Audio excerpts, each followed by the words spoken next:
Imagine that you're in a car and you're about to cross a road and it's raining lightly.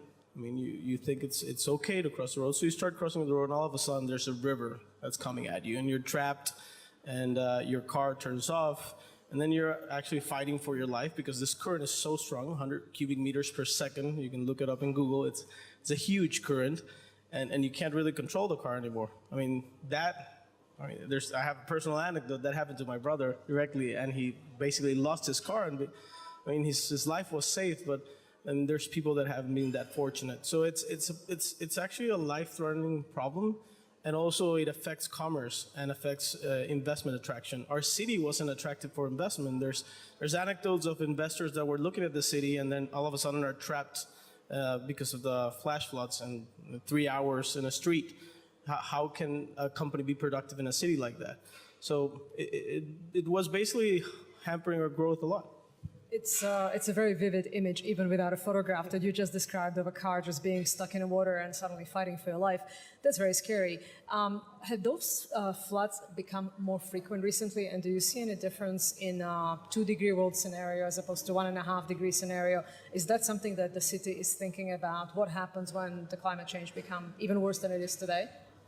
Definitely. I mean, part of it becoming a priority was that. I mean, they were more frequent and stronger, and they were actually affecting our city a bunch, so they became a priority. And our investment, how we stopped mitigating and reacting to the problem and started thinking how we could adapt to the problem was actually, it was one of the key factors in our city being able to grow.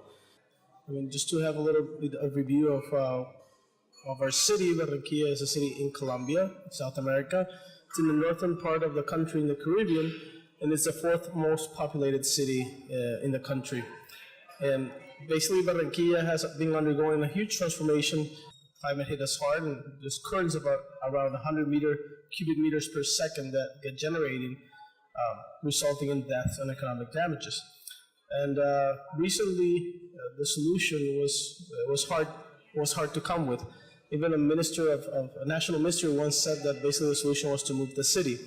But we started thinking outside the box, and we created a solution that was basically how we could create a new entity that had enough financial security such that the builders could actually invest in fixing the problem.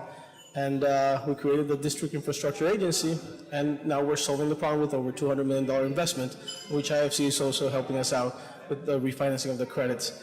So there's a bunch of opportunities of the private sector jumping in with the city. I think we've created a lot of trust in the private sector to work with the public sector.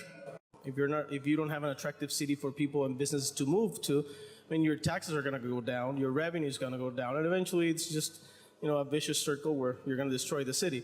So it became the impact of the weather and the increment of the impact of the weather actually made it more of a priority.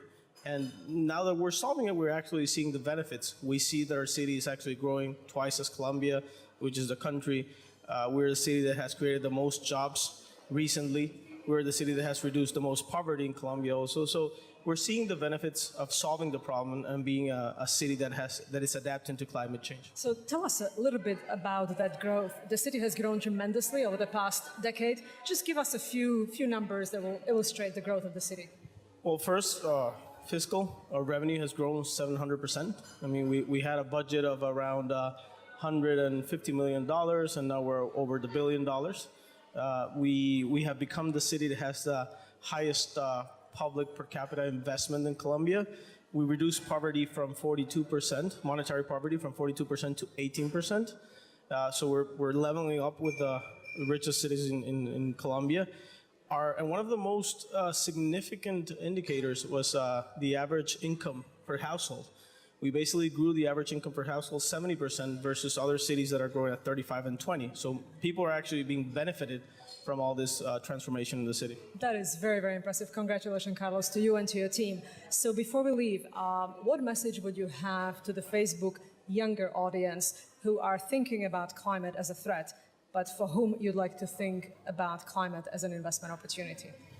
I think the main message is you have to think outside the box and you got to be creative. I mean, conventional solutions are probably not going to work. People have a lot of resistance to them, and most of the time, it's proven that conventional solutions don't work. So basically, we have to think of different solutions.